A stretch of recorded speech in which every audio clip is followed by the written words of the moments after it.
Welcome to DeepDose. Welcome back to the Deep Dive. Today, we're tackling a request you sent in, digging into some really challenging source material to get you the knowledge you need fast. Yeah, it's quite a convergence we're looking at. Islamic cosmology, modern geology, and even the question of extraterrestrial life. It all comes together here. Exactly. And the core idea is pretty radical, isn't it? These sources seem to redefine Earth, Allard or Zameen, way beyond just our little blue marble. They absolutely do. It's not just our planet. It's potentially the entire physical universe. That's the argument we need to unpack. Okay, so our mission today, unpack the theology and the scientific reasoning behind this huge expanded definition. And it's two main conclusions. One, that there's universal alien life out there, the dwellers, they're called. Right. And two, the idea of multiple unique parallel Earths existing alongside ours. Quite something. It definitely re-engineers reality, as you said. To get there, we have to start with how they redefine geography itself. Okay, let's do that. So traditionally, Earth is, continents, oceans, atmosphere, pretty straightforward geography. Right. But these sources, they go technical. Almost chemical. Chemical, how so? What's the foundational premise here for this expanded Earth? Well, they define Earth not by its shape or location, but technically as solid matter.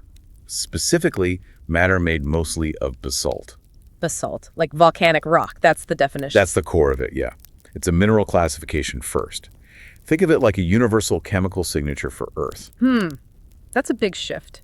Why base it on geology, on chemistry? It feels almost ahead of its time for ancient texts. Well, the argument presented is that basalt is perhaps a universal constant for solid planetary bodies. It's about the substance, not the surface appearance. Okay, so if Earth just means solid matter, mainly basalt, what does that do to the boundaries? It dissolves them. Suddenly, our moon, which is rich in basalt, Becomes Earth. exactly, and Venus, Mars, same logic applies. They're chemically, technically part of this expanded Earth. So it's not just our Earth, but a universal Earth identity based on composition. That takes us way beyond our solar system then. Way beyond. The argument stretches this definition to potentially thousands of celestial bodies we've discovered. Like exoplanets, things like Kepler-186. Precisely. Rocky worlds, basalt-based worlds, they're all folded into this definition. The claim is quite literal. The Earth is spread out across the entire universe. Wow, okay, that's a massive physical scope. But how do they justify this theologically? It needs some scriptural backing, right? It does, and the key support cited is a divine oath in the Quran. Swear by the Earth and its expansion. Okay. The sources argue that an oath like that, with such divine weight, only really makes sense if the Earth being sworn by is itself cosmically vast and maybe still expanding, not just our single planet. So the grandeur of the oath implies the grandeur of the subject. That's the reasoning presented, and they connect it to the creation narrative too. How does the creation timeline fit in? Well, they point to verses like Surah Anbiya, mentioning the Earth being separated from the skies. Right. And Surah Baqarah, which suggests the Earth took its fundamental shape before the skies were fully formed. Okay, setting the stage early. And crucially, Surah Naziat. This one cited to show the Earth was expanded in all directions. Expanded, not just created, but spread out. Yes, like it was deliberately distributed across the cosmos, preparing the ground, so to speak, for what comes next. Which brings us to the why. We have this vast, universal, expanded Earth made of basalt-based matter. Why does it exist on such a scale? What's its purpose? Life. Simple as that, according to the sources. They cite Surah Rahman, which says this vast Earth was spread out specifically for all the living beings. All living beings, not just us. Not just us. If the domain, the Earth, is universal, then logically it must be universally inhabited. So this implies, aliens, the dwellers. What do the scriptures say about these other inhabitants? What are they like? They give some fascinating characteristics. It suggests incredible diversity, but within certain universal patterns. Okay, like what? They're said to be of many kinds. Different species, essentially. That's from Surah Luke 1. Many kinds. And they exist in groups and categories just like us. Social structures, maybe? Yeah. And they're created in pairs, just like humans and many animals are. That's mentioned in Surah Ana and Surah Yasin. Pairs and groups. Okay, so some common biological or social principles might apply universally. What about appearance? Different shapes and colors. Surah Nal is cited for that. So visually, they could be incredibly varied. unimaginably different from us. So universal principles like pairing and grouping, but expressed in countless forms across the cosmos. It's quite a picture. And presumably they need resources, sustenance. Absolutely. And the theology claims this expanded Earth provides for them, specifically tailored to their unique needs. Tailored resources, how does that work? The idea is that each part of this universal Earth carries suitable food and resources for whoever lives there. That's linked to Surah Hamim Sashta. And the sources connect this ancient idea to modern discoveries, don't they? To make it more concrete for us now. They do. They use examples that would have been unimaginable centuries ago, but fit the description perfectly. Like the diamond planet. Exactly. Cancri 55, an exoplanet apparently covered in graphite and diamonds. Yeah. Or Saturn's moon. Titan. What's on Titan? Oceans. Not of water, but of liquid natural gas and crude oil. Resources totally alien and, frankly, useless to us in that form. But potentially vital for life adapted to that environment. Precisely. Unique resources perfectly suited for potentially unique dwellers. It's presented as evidence supporting the scriptural claim. So resources are out there. What about life actually forming? Is creation ongoing? The sources argue yes, absolutely. They bring in scientific findings here too. Such as? The discovery of glycine, which is a key amino acid, a building block of life, found on Comet Wild 2. Right, I remember that. For the author, that's proof. Proof that even right now somewhere, life is forming. Creation isn't just a past event, it's continuous. A universe teeming with diverse life, constantly being created, sustained by tailored resources. And all these beings, what's their relationship to the Creator? They all praise Allah's holiness. Surah Isra is cited for this. It's a universal chorus of praise. Can we hear it? Or understand it? And that's the fascinating part. The sources explicitly say no. Humans cannot understand the praise of those living beings. Why not? It suggests their way of existing, their communication, maybe their very being, is just beyond our comprehension, outside our terrestrial filter, you could say. Okay, this is already huge, an expanded, inhabited universe. But there's another layer, isn't there? Something even more complex. Yes, we move from the sheer scale of the expanded Earth to something different. The idea of multiple distinct parallel Earths. Not just one vast universe, but maybe layers of reality. Parallel realities. This goes beyond geography into, well, dimensions. That seems to be the implication. The expanded Earth is about the vastness of matter. The seven Earths concept is about potentially parallel realms. And the scriptural basis for this, is it explicit? Very explicit, according to the sources.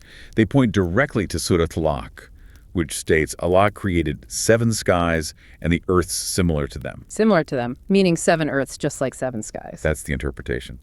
And the number 7 for earths is apparently corroborated elsewhere. Where else? In a hadith, a saying attributed to Prophet Muhammad, it talks about the punishment for unjustly taking land, referencing the depths of 7 earths. Okay, so the number 7 seems consistent, but are these 7 earths stacked like layers? Or completely separate universes? What do the sources suggest about their nature? They lean towards distinct realms with unique properties. The analogy used is the 7 skies. How so? Just as tradition sometimes describes the 7 skies having different compositions, like one made of water, another of gold, and so on. Right. The inference is that the composition of each of the 7 earths would also be completely different from ours and from each other. Different compositions. Does that mean different physical laws? Different kinds of matter altogether? It certainly could imply that. If the basic materials are unique, then perhaps the rules governing them are too. And this uniqueness seems to extend beyond just physics. Morality. Apparently so. Yeah. There's a fascinating citation from an 8th century scholar. He described visiting or learning about another Earth, where the inhabitants had no knowledge of the devil or even of Adam's creation. Wow. So a completely different spiritual or historical path. Exactly. Different composition, potentially different history, different moral landscape. But then comes the most staggering claim, the one that really ties these parallel realms together theologically. It comes from Ibn Abbas, right? A companion of the Prophet. Yes. This is, well, the theological core of the parallel Earths theory. It's a profound statement. What did he say?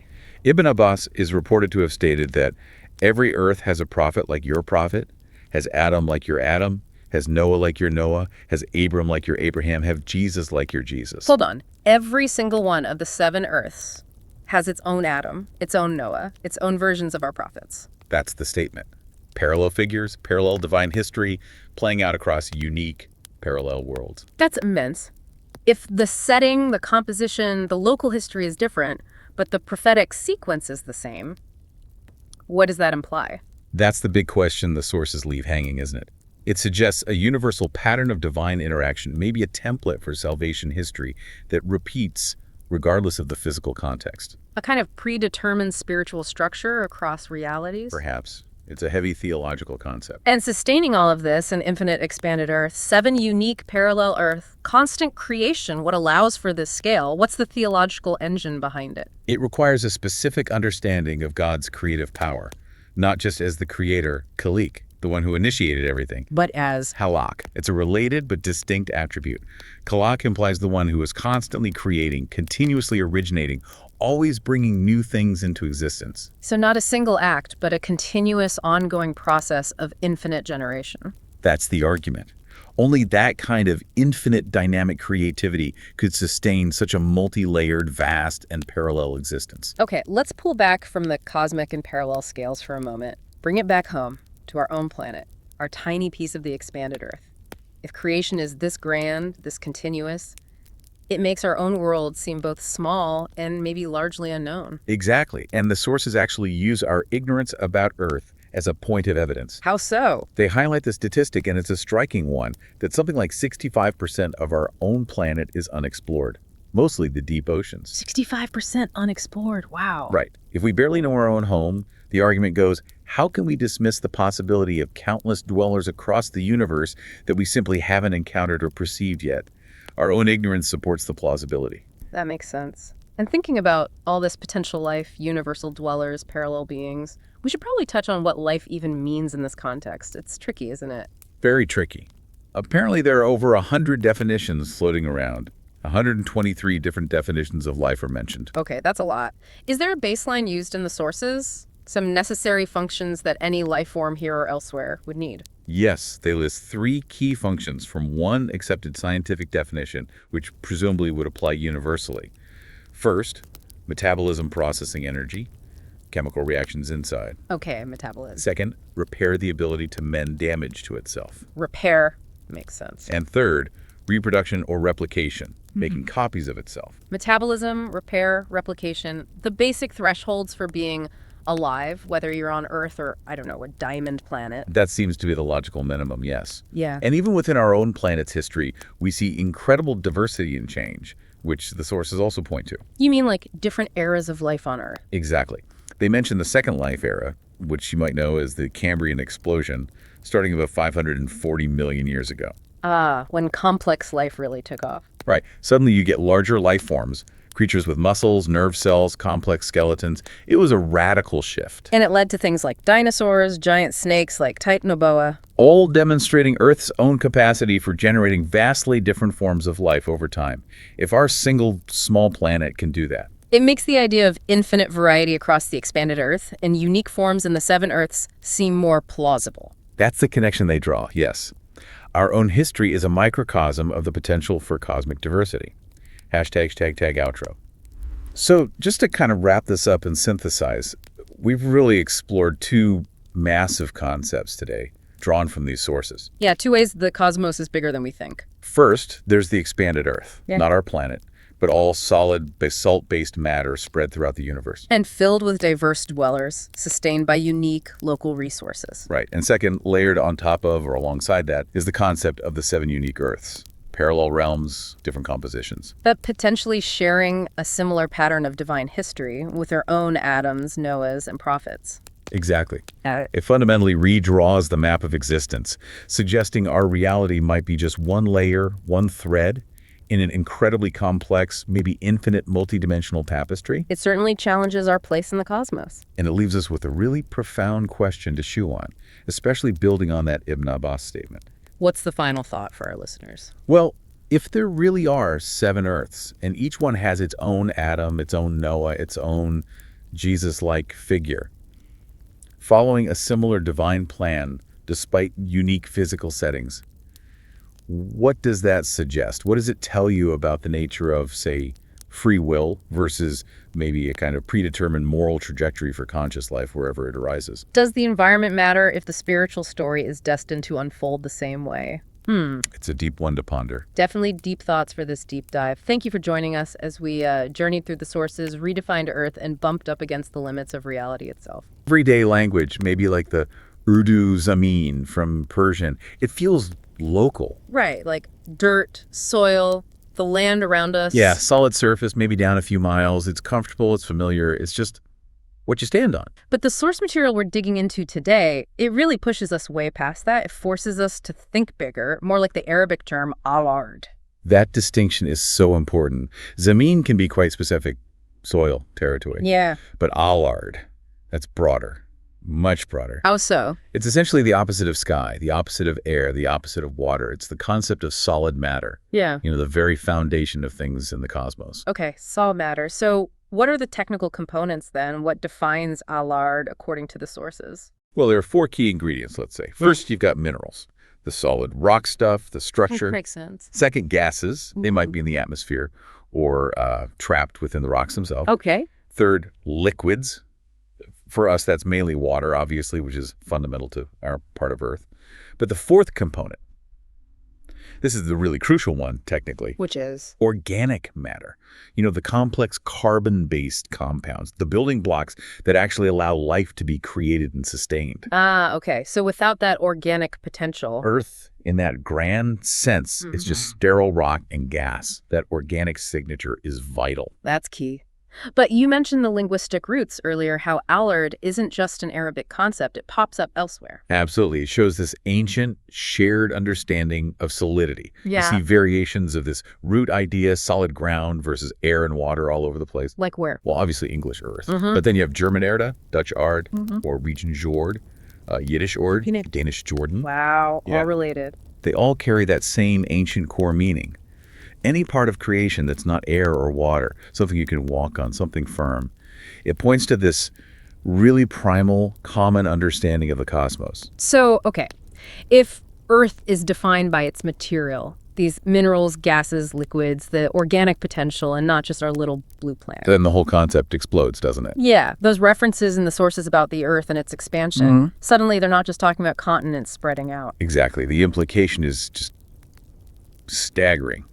If Earth is defined by its stuff, its technical makeup, then that definition has to apply wherever that stuff is found, across the whole universe. Okay, let's follow that thread. Let's follow the material science, because if we do that, Yeah. we leave our home planet pretty quickly. Almost immediately. Let's start with the literal bedrock of our world. Geologically speaking, and aligning with our sources, about 90% of the rocks that make up our planet's crust. They're basalt. Basalt. For those of us not up on our geology, what is that exactly? Like granite? It's common volcanic rock. Igneous rock forms when lava cools down quickly. It's dense, it's dark, and it's the most common solid stuff on our planet's surface. Right. More common than granite or marble, yeah. 90%, you said. About 90% of the crust. So logically, you could argue that basalt is basically just another name for Earth. It's the fundamental building block of the solid world, the alard, right here in our local system. Okay, that changes how you think about it. If basalt is the signature, then we have to look for that signature elsewhere, right? Apply it universally. Precisely. And where does that lead us first? Just look up. The moon. The moon. You see those big dark patches on a full moon, the things we call lunar Maria. Sounds like seas. But they're not water, they're plains, dark plains. Exactly. Vast plains of solidified rock. And guess what kind of rock? Let me guess, basalt. You got it. The exact same dense, dark, volcanic rock that makes up most of our own crust. Wow. So if Earth is defined by its material, Then the moon, the land on the moon, is technically part of Earth. unequivocally, it's just a big chunk of the same geological stuff orbiting nearby. An inert satellite section of alard. That's a mind bender right there. The moon isn't some foreign object. It's an extension of the same concept. But we don't stop there, do we? What about Venus? We see it all the time, that bright star at dawn or dusk. Right. And the sources compel us to ask, is that another world or just another part of our world, materially speaking? To find out, you have to look beneath the clouds. Venus is, it's incredibly hostile. Those Russian Venera missions in the 70s and 80s, they had a tough time just getting through the atmosphere, didn't they? An understatement. They fought through kilometers of super thick, boiling hot clouds. The pressure is immense. But when they landed, What did they find? Rock. rock. And specifically, about 80% of the surface of Venus is composed of the very same basalt as our Earth. Even though it's hot enough to melt lead. Even then, it fits the material definition. It is an Earth, just one wrapped in this thick, crushing sulfuric acid blanket. So, the moon is Earth, Venus in Earth. What about Mars? There have been, 50-plus missions sent there? Yeah, Mars is often called our basalt twin. The main difference isn't the rock itself. It's the water and organics. Exactly. It lacks those two crucial components in any significant active way. Yeah. Flowing liquid water and complex organic matter. Mars is, rusted. That iron oxide gives it the red color, but underneath, structurally, it's plains, it's mountains, fundamentally basaltic. So, chemically, structurally, Mars is also part of this universal Earth. Definitely falls under the concept of owl, yes. Okay, what about the really big guys, the gas giants? Jupiter's huge, right? And it Yeah. has loads of moons, 79. 79 confirmed moons, yes. And even those moons, think of the big ones, the Galilean satellites like Io, Europa, Ganymede, Callisto. They all have solid cores or surfaces made of silicates and rock. Often basaltic. Often basaltic in nature, yeah. Even if they're covered by thick layers of ice, like Europa. So, by the definition, our sources establish a solid surface made of minerals. All 79 of them are technically Parts of Earth. Little bits of Allard orbiting Jupiter. solidified extensions of this universal concept, exactly. This is incredible. Just within our own solar system, the word Earth has gone from our planet to basically every solid object out there. That ancient idea of Allard wasn't geographical at all. It seems it was always a material description. Solidity within the cosmos, and if that holds true here, well, we have to take the next step. Into the wider cosmos, because the sources suggest this expansion is universal. Truly universal. And this is where the scale starts to feel, well, almost terrifying. Okay, let's go there. Outside the solar system, what have we found? So our sources point to the fact that in the relatively short time we've had the technology, powerful telescopes, sophisticated detection methods, we have already cataloged and named 4,984 separate systems and planets. 4,984. Confirmed. And these are solid rock-based bodies. Therefore, technically, Parts of Earth. Thousands of them. thousands of confirmed parts of Allard. And that's just what's fully cataloged and vetted. There are more that we suspect. Exactly. There are another 6,590 systems and planets, candidate planets that we can see that look like they could be made of the same Earth material, but they haven't been officially confirmed and categorized yet. We're talking potentially over 11,000 other Earths out there. Spread across light years. Vast geographies of solid matter. And the speed we're finding them, you mentioned that's increasing. Dramatically. We really only started confirming exoplanets, these other parts of Earth, back in 1990. But since then, the knowledge is accelerating like crazy. The number of discoveries is doubling roughly every 27 months. Wow. It's an information explosion that seems to directly support what the sources were suggesting about expansion. It really does. It builds this immense cosmic library of solid worlds. And the variety within that library, that gives you another aha moment. Some are familiar. Like Kepler 186. Right. Discovered in 2014. It's often called an Earth analog. Roughly our size, made of the same basic stuff. Feels almost like home, cosmically speaking. But then there are the others, the ones that are, as you said, terrifyingly large. Yeah. The sources point towards examples like HD 100546. Now get this. This is described as a part of Earth that's almost as big as our sun. Wait, how can something that big be Earth? Isn't something sun-sized supposed to be? Well, a star. Fusion, gas, not solid rock. How does basalt fit in there? It's a fantastic question, and it pushes the boundaries. Okay. The source material seems to imply a category of solid that science is still grappling with. Maybe these are incredibly dense, failed stars, or objects with cores so compressed under gravity they behave like colossal rocky planets, even at near-stellar mass. So the definition of Allard, based on the material remaining after the initial separation, might hold even at that scale. Size doesn't automatically disqualify it. The implication is that solidity and size aren't necessarily mutually exclusive in the vastness of creation. If it's fundamentally constituted from that Earth material, regardless of its final immense size, it still fits the definition. It's a challenge to our usual categories. Realizing this, that our Earth is just one tiny example among thousands, including some that dwarf our sun, it must completely reframe how we read those ancient texts. Absolutely. Think about that oath. Swear by the Earth and its expansion. Suddenly, that's not about local geology or continental drift. It's a cosmic oath. It affirms the universality of the concept of Earth, spanning space and time. It asserts divine authority over all of it. So anytime a verse mentions something, say, going into the Earth, or coming out of the Earth, or spreading onto it. That Earth could be anywhere. Our planet, Mars, Kepler 18c6, even that giant HD 10546, it's about cosmic jurisdiction over all solid matter. From the local to the universal, it's a shift from geography to ontology almost, the being of Earth. Exactly, and that universality forces us to zoom back in to consider the creation story of our specific part of Earth, our planet, because the sources lay out a very precise sequence for that too. Right, a timeline for how this particular piece of Allard came to be. It's described as a kind of 5-stage process pieced together from different verses. Okay, walk us through it. Stage 1. Separation. The Earth was first separated from the skies. That's mentioned in Surah Anbiya. Suggests an initial sort of undifferentiated state. Makes sense. Then, crucially, it took its specific form and shape before the skies were fully formed or finalized. Surah Baqarah mentions this. It's not just about timing, it suggests the foundation came first. Foundation first, then the environment around it. What about the actual building process? Stage 3. Creation in 2 days or periods. That's from Surah Hamim Sajda. After it was formed, stage 4 was expansion. Surah Naziat talks about it being spread out, expanded in all directions. And the final step, making it stable. Yes, stabilization. Stage 5. It was enforced or pegged with mountains placed firmly on its surface. Again, Surah Hamim Sajda mentions this. This was the act that turned a potentially chaotic body into a firm place.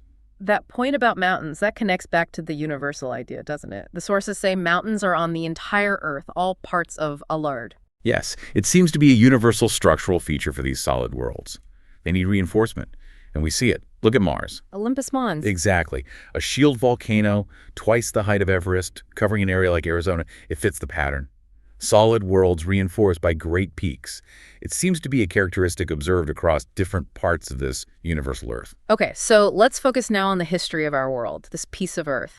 The sources and science date its beginnings around 4.5 billion years ago, based on things like those zircon crystals in Australia. Right, the oldest bits we've found.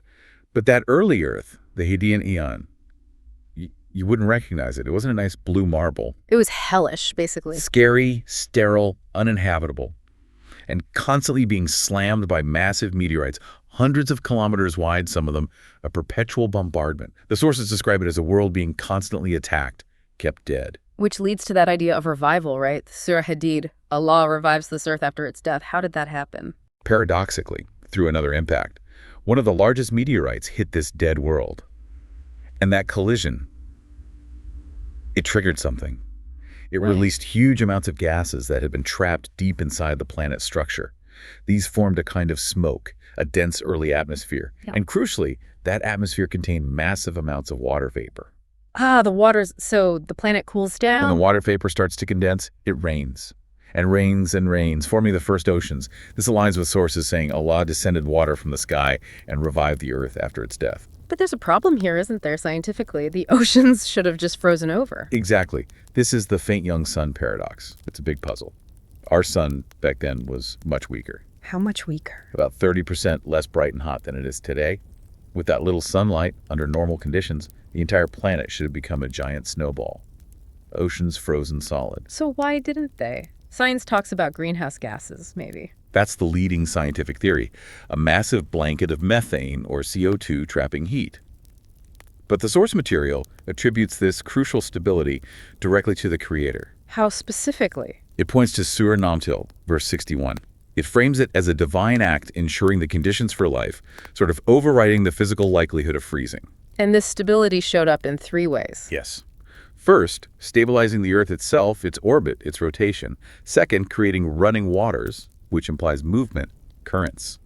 Moving water resists freezing much better than still water, and it allows mixing. And the third thing? Placing barriers between the two oceans. Now, whether those barriers were physical, or perhaps currents, or salinity differences, the point is they kept the water dynamic and liquid. And that liquid state was essential. Absolutely essential, because that water was intended right from the start to give birth to life. Which brings us right to life itself. The sources say, Surah Anbiya, every living thing is created from water. But what is life? Does science even agree? That's probably the biggest mystery in biology, isn't it? It's kind of shocking. But there are currently 123 different scientific definitions of life floating around. 123. Seriously? Seriously, they often conflict.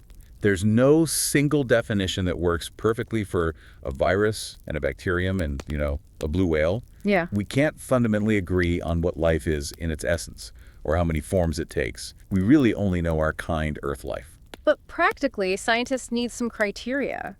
What are the generally accepted tasks something needs to do to be called alive? Right. To cut through the confusion, they usually settle on three main things. First, metabolism. It has to process chemicals internally for energy. Okay. Second, self-repair or homeostasis. It has to maintain itself against, falling apart. Right, maintain balance. And third, replication or reproduction. It has to be able to make more of itself. Metabolism, self-repair, replication.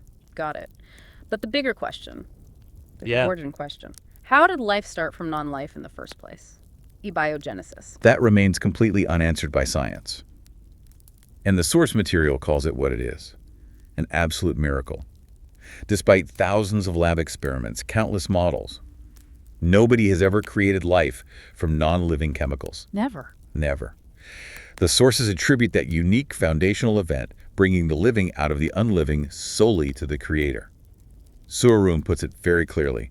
Only Allah brings alive out of the unliving. He revives the earth after its death. And yet the evidence shows life appeared incredibly early, almost as soon as the oceans were stable. Yes, and interestingly, the earliest evidence we have seems to pop up simultaneously in very different places. Yeah. Which supports that idea of a coordinated genesis. Where do we find this early evidence? Two extreme corners of the globe. In Canada, there are fossils of algae simple organisms dated to 3.75 billion years ago. And in Australia, you find similar microbial mats from around the same time. Wow, same time, opposite ends of the earth. Exactly. The fact that life seems to have been forming everywhere at once, under the oceans, in these widely separated places, it suggests something more orchestrated than just a lucky local accident. And it's not just confined to Earth, is it? The building blocks themselves. You mentioned evidence from space. This is so fascinating and crucial for the universal Earth idea. Remember that discovery in 2009? They found glycine, an amino acid, a fundamental part of organic matter. Where? On Comet Wild 2, a comet coming in from deep space, from some cold, distant part of the universal Earth. So the building blocks of life are out there. They're not unique to our planet. That's the implication. It suggests the basic chemistry needed for life isn't exclusive to our little blue marble. It could be forming right now on distant solid worlds across the cosmos. Okay, so life starts early, but for a massive chunk of time, 3.5 billion years? Yeah. It's just simple stuff. Microbes, pretty much. The age of slime, basically. Yeah. Bacteria, single-celled organisms. They ruled the planet for almost its entire history. Then, around 540 million years ago, everything changed. Dramatically. What happened? What was the trigger? The geological record points to a couple of really extreme ice ages, the snowball Earth periods. These seem to have acted like a planetary reset button. The life that emerged after these catastrophic freezes was fundamentally different. How different? Bigger, more complex. It developed muscles, nerve cells, skeletons, and complex plant life started to take off too. It was like entering a whole new biological realm. A new realm that resonates with Surawakea, doesn't it? Replacing old life with new, creating us in a realm we do not know. We literally saw a new realm appear with the Cambrian explosion. The contrast is just stark. Before, you had bacteria and algae mats. After, you get this explosion of diversity. Animals with skeletons, vertebrates, jaws, creatures moving onto land, complex insects like trilobites, even early birds. It's like a second creation event. It really is. And Kanaista Surah Ankabut, go and see how Allah created the first time. Similarly, He will create the second time. It suggests this potential for repeated, novel creation on the same piece of Earth. And this second era, this new realm, it produced some pretty fearsome creatures, didn't it? Oh yeah, this was the age of giants. Titanoboa, the massive snake, Megalodon, the giant shark, those terrifying terror birds, dinosaurs, of course. Life was huge, often aggressive, highly specialized. Almost none of them are around today. Most went extinct. There's a word in Surah Taha, Qurun, that helps understand this cycle. Qurun is K. It can mean dwellings, but its deeper meaning is about eras, eons, long stretches of time. The verse talks about destroying Qurun before them in whose dwellings they wander around. It implies wiping out not just creatures, but entire ages of life. And that's literally what happened in Earth's history, mass extinctions. Exactly. Since that Cambrian explosion 540 million years ago, there have been 5 major mass extinction events. Entire Qurun of these strange specialized animals were just gone. Like the Permian extinction, The Great Dying. That was the worst. Around 250 million years ago, massive volcanic activity, poisoned atmosphere. Estimates are 96% of marine life and 70% of land vertebrates vanished. That's destroying an era. Humbling. And the dinosaur extinction, 65 million years ago, wiped out 75% of life. Yes. Only the smaller things, often those that could shelter underground or underwater, seem to make it through to start the next phase. It underlines that pattern of destruction and renewal, creating in a realm you do not know. So after all that destruction, what finally shifted the balance? What allowed our era, the age of mammals, to begin? You said it was something simple. Incredibly simple, almost overlooked, but mentioned in Surah Al-Alaq, the development and spread of fresh grass. Grass. Yeah. Really, grass changed the world. It sounds anticlimactic, but yes. The diversification of flowering plants, especially grasses, completely changed the planet's energy system. How? Think about it. Without widespread, easily digestible grass, the giant carnivores who hunted giant herbivores might have continued to dominate. Dinosaurs might still be here. Grass provided this huge, accessible food source for all those small mammals that survived the extinction, hiding underground. So grass allowed the little guys to thrive, get bigger. Exactly. It fueled the rise of mammals, leading to larger bodies, diversification, and eventually the kind of life we recognize today. An age of adaptability rather than just sheer size. What an incredible journey. From sterile rock to microbes to dinosaurs to us, essentially, fueled by grass. But let's pull back again to the universal picture. If this universal Earth is spread everywhere, what's its purpose? Who lives there? Right. We've established this vast basalt-based, potentially life-bearing universal Earth. So why? Surah Al-Sajda says the Earth is blessed with bounties for its dwellers. And if Earth is universal, those bounties must be universal too, tailored for whoever lives on those other parts. That's the implication. Look at our world's resources. They're immense. 130 billion tons of natural gas, 16 trillion barrels of oil. We fight wars over diamonds, 142 million carats worth. But compared to the cosmos, maybe that's small change. Potentially. Look at Saturn's moon tighten another part of Earth. Scientists talk about having literal oceans and rivers, not of water, but of liquid methane and ethane, seas of fuel. Wow, oceans of gas. Or the exoplanet Cancri 55. Based on its density and composition, they think it's so carbon-rich. Its entire outer surface might be diamond. A diamond planet. Seriously. That's the theory. Other parts of the universal Earth might hold materials we can barely imagine, super dense stuff, metallic hydrogen things science has to invent new words for. The bounties seem proportional to the domain. So the resources are out there. But what about the dwellers? Let's synthesize what the sources say about why Earth was spread out and who these dwellers might be. You mentioned 8 key verses. Right, let's walk through them. First, Surah Rahman sets the stage. Earth was spread out for all living beings. It's explicitly inclusive. Okay, for everyone. Second, Surah Luqman clarifies. Those living beings are of many kinds. Suggests diversity right from the start. Different types. Makes sense. Third, Surah An'am structure. They exist in groups and categories, just like us, implying organization, maybe even societies or ecosystems. Like our own classifications. And fourth, Surah Yasin brings in pairing. They are created in pairs, again, just like us, but then adds that intriguing phrase, plus pairs of things we don't even know. pairs of things we don't know. That sounds like it could mean life forms totally outside our understanding. Different biology. It's highly suggestive, isn't it? Moving on, verses 5 and 6 describe them. Surah Al says they are of different shapes and colors, variety in appearance. Okay. And Surah Hamim Sajda and Yasin confirm that suitable food and resources, also created in pairs, bloom out of that specific earth where they live. Tailored sustenance. So everything they need is provided locally on their part of Earth. What about the last 2 verses? Control. Exactly. Surah Hud states clearly that the location and distribution of all these resources is the creator's responsibility alone. He decides where the diamond planets are, where the gas oceans form. Total oversight. And finally, Surah Shura concludes that the very expansion and distribution of all these diverse living beings across the universal Earth is one of the Creator's great signs, proof of his power and plan. Taken together, that's a powerful argument. The universe is intentionally populated with diverse, organized life forms on countless Earths. And crucially, they aren't operating independently.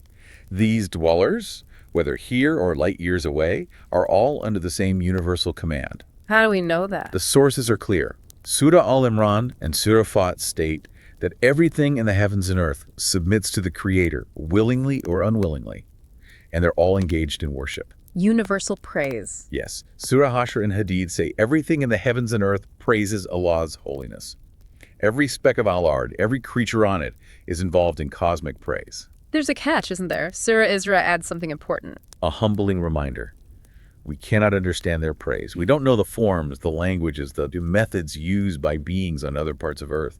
Their worship is beyond our comprehension. So, compiling all this evidence, universal Earth, diverse resources, diverse dwellers created in pairs, universal command, universal praise we can't understand, where does that lead? It points almost inescapably to the existence of what we might call alien creations, beings other than humans, living on Earth in its universal sense. Surah An-Nahl says, he creates things we do not even know of. And Surah Muzathir emphasizes no one knows the number of the Creator's forces or creations but him. The scale is potentially infinite. And you mentioned Surah Shura suggesting these separate creations might not stay separate forever. Yes, it says the Creator can bring them together whenever he wants. That's a potent line. It connects all this cosmic geography back to a potential future event. So, given the evidence for universal life, similar material, single command, the researchers studying this material lean towards a specific possibility. They conclude it's not just possible, but likely that eventually contact will be made. That a creature from some unknown part of Earth, a being utterly unlike anything we've seen, will come to us, or we to them. Wow, that's quite a thought. And it leads perfectly into the final, perhaps most profound mystery in the sources. Not just one expanded Earth, but 7 Earths. Okay, so we've stretched the concept of Earth Al-Ard across the entire known universe, filled it with potential life and resources.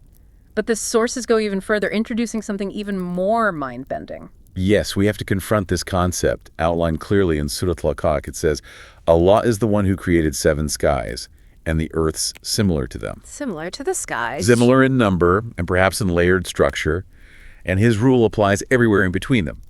This seems to be direct proof of multiple distinct Earths, not just our one expanded material reality. 7 Earths. And that number, 7, it's reinforced elsewhere. It is. There's a well-known hadith, a saying of the Prophet, warning that anyone who unjustly takes even a small piece of land will be, on the day of judgment, sunk down through 7 Earths. It confirms the number and suggests a kind of layering, perhaps metaphysical rather than purely physical. Layering.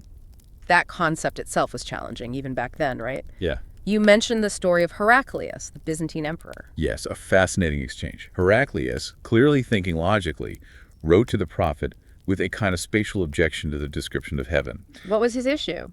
He said, basically, you describe heaven as being as vast as the heavens and the earth combined. If that's true, where is there physical space left for hellfire? He's thinking in flat, limited dimensions. How did the prophet reply? With a beautiful analogy that breaks that limited logic. He replied, Subhanallah, glory be to Allah. Logically, where does the night go when the day comes? They coexist without displacing each other in the way Heraclius was thinking. Exactly. It implies these divine realities, multiple earths, heaven, hell, operate on principles beyond our simple three-dimensional spatial understanding. They can coexist. This knowledge was considered sensitive? Extremely. Even the greatest scholars, like Ibn Abbas, the companion the prophet specifically prayed, would understand the Quran deeply. Were very cautious. He was asked about the 7 Earths. He was. And according to accounts, he initially refused to explain their nature to the questioner. Why? Did he not know? No, it wasn't ignorance. He reportedly said that if he did explain it, the questioner would likely fall into disbelief, denouncing it because it was so far beyond conventional understanding. It was potentially faith-shattering knowledge. So these aren't just 7 other planets like ours. It's something much more fundamental. That's the implication. But later reports, like one from Imam Bayhaqi, quote, Ibn Abbas, giving a truly stunning detail. What did he say? He stated that on every one of these 7 Earths, there exists a prophet like our Prophet Muhammad, an Adam like our Adam, a Noah like our Noah, an Abraham like our Abraham, and a Jesus like our Jesus. Wait, parallel prophets, parallel histories on each Earth. That's the staggering implication. Not just different worlds, but entirely separate, yet mirrored, cosmological cycles of creation, revelation, fall, and potential redemption, playing out simultaneously on different ontological levels. The philosophical weight of that is immense, and their composition would be different too, like the 7 skies. Just as the sources describe the 7 heavens having unique compositions, one like water, one like gold, one of incomprehensible light, these 7 Earths would likely also be fundamentally different from ours. and from each other. Not just more basalt worlds. Definitely not. No. Made of materials, governed by laws, perhaps dimensions that we simply can't grasp yet. There are fascinating glimpses from early scholars trying to describe this. Like who? Abdullah bin Abi Dunya, an 8th century scholar, described one Earth located to the west that apparently glowed with its own light and was inhabited by creatures who had never disobeyed God, were unaware of Iblis, the devil, and didn't even know Adam had been created. Wow. Whether literal or symbolic, it paints a picture of utter difference. It challenges us to think, is anything impossible for a creator who's described not just as Khalik, a creator, but as Khalaq? What's the difference there? Kalak. Khalik is one who originates creation. Khalaq, mentioned in Surah Hijr, is the intensive form. It means the supreme creator, the one who originates and who is constantly creating, perpetually bringing new things into existence without pause or limit. So maintaining one vast universal Earth plus 6 other parallel Earths, that requires constant active creation. It fits the attribute perfectly. The sources say the creation of the heavens and the earth is far greater than the creation of humanity, suggesting this ongoing immense creative process across multiple realms. And the final humbling point. While we discuss universal Earth and 7 Earths, we barely know our own home. Isn't that the truth? About 65% of our own planet is still basically unexplored, mostly hidden under the deep oceans. We haven't even fully mapped our starting point, let alone grasped the cosmos. The scale is just impossible to truly picture. The sources try to give us an analogy, right? With the throne and the chair. Yes, a perspective check. All the heavens, all the earths, singular and plural, and everything between them, are said to be like a tiny ring tossed into a vast desert compared to God's throne. A ring in a desert. And then the throne itself is like another small ring tossed into a vast desert compared to God's kursi, often translated as his chair or footstool. The magnitude increases exponentially beyond comprehension. It really brings us full circle. We started with the simple ground under our feet. And we end contemplating multiple realities, cosmic scales, and constant creation. So the grand conclusion seems unavoidable. Earth isn't just our planet. Allard is this universal, expanded concept, vast beyond measure, filled with diverse life and resources, possibly layered into multiple realities. Its only match in greatness is the skies above it. And contemplating that sheer scale, that constant diverse creation across the universal Earth and potentially 7 Earths, it really drives home one thing above all else. The absolute greatness of the Creator. Allahu Akbar. Indeed. Which leads us to our final thought for you, the listener. We mentioned that Surah Shura suggests the Creator can bring his diverse creations together whatever he wills. The researcher we quoted believes, based on the sources and the accelerating pace of discovery, that this will happen eventually. That contact is foreseen. That some creature from an unknown Earth, a being we haven't yet conceived of, will arrive here. Or perhaps we will arrive there. So the question for you to ponder is this.